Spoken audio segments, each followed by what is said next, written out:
আসসালামু আলাইকুম ওরহমতুল্লাহ।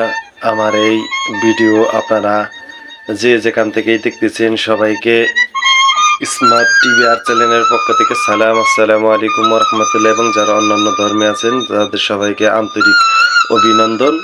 তো আজকে আমি আমার ভিডিওটা কোন কোয়ালিটির মাধ্যমে ভিডিওটা আপনাদেরকে উপস্থাপন করার চেষ্টা করতেছি। আপনারা সবাই একটু ভিডিওর থাম্বনেল দেখেই আপনারা বুঝতে পেরেছেন।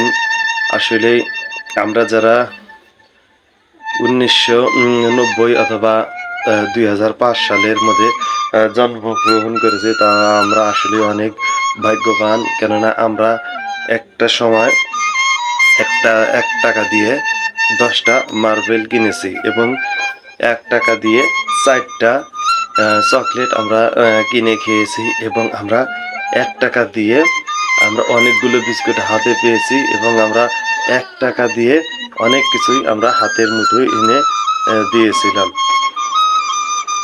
তো আমরা সাধ্যের মধ্যে অল্প টাকায় আমরা অনেক কিছুই আমরা আগেরকার দিনে পেয়ে যেতাম। তো আগেরকার মানুষের জীবনযাপন ছিল অত্যন্ত সাদামাটা, বাট তাদের জীবন ছিল স্মার্ট। তাদের চালচলন, আচার-আচরণ, তারা আগেকার মানুষদের এরকম ভালো কিছু খেতে পারে নাই, বাট তারা যা কিছু খেয়েছে তারা একদম ন্যাচারাল ফুড খেয়েছে। তো সেজন্যই আগেরকার মানুষের ভিতরে রোগ ব্যাধি, রোগবালাই, রোগ প্রতিরোধ ক্ষমতা তাদের দেহে বেশি ছিল। তো আজকে আমরা হয়তো ডিজিটাল যুগে আমরা এসে পা রেখেছি, তবে আমরা আমাদের জীবনযাপন কিন্তু ডিজিটাল রূপে আমরা গঠন করতে পারিনি। তো আমরা যদি আগেরকার দিনের কথাগুলো ভাবি, তখন আমাদের হৃদয়কে নাড়া দিয়ে উঠবে। এই হয়তো মনে হবে সেদিনকার কথা, এই তো আমরা এইগুলো আমরা সেদিন খেয়েছি, আমরা এভাবে চলেছি। তো আমাদের জীবন দেখতে দেখতে আজ অনেকটাই বছর কেটে গিয়েছে। তো আমরা আগে যারা যেগুলো আমরা নিত্য নৈমিত্তিক আমরা ব্যবহার করেছি, আজ আমরা সেটা শুধু স্মৃতি হিসাবে আমরা ধারণ করে রেখে দিয়েছি। তো আমাদের উচিত আমরা যাতে অতীত জীবন থেকে আমাদের শিক্ষণীয় অনেক কিছুই আছে। তো আমরা আমাদের সব কিছুই যেগুলো আমরা খাদ্য হিসেবে ব্যবহার করবো, সেটা যেন ন্যাচারাল এবং প্রাকৃতিক হয়ে থাকে।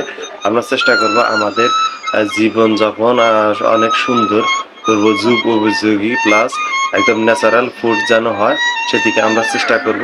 আগেরকার মতো আমরা জীবনযাপনের মতো চেষ্টা করব, একদম যেন ন্যাচারাল হয়ে থাকে। তো আমরা চেষ্টা করব আমাদের জীবন যেন আগের থেকে সুন্দর হয়, কিন্তু আগের যেগুলো বৈচিত্র্য সেগুলো থেকে যেন আমরা ফুটিয়ে তুলতে পারি। সেগুলো যেন বলা হয় যে অতিথি পাখি দেখে যেন খাঁচার পাখি ছেড়ে না দেওয়া হয়, তাহলে কিন্তু আপনারা দুটোই হারাবেন। তো আজকের ভিডিওর আমার শিক্ষণীয় বিষয় হচ্ছে আমরা আগেরকার দিনগুলো আমরা যেন চেতনামূলক যেন হয়ে থাকে। তো সবাই ভালো থাকবেন, সুস্থ থাকবেন। আসসালামু আলাইকুম ওয়া রাহমাতুল্লাহ।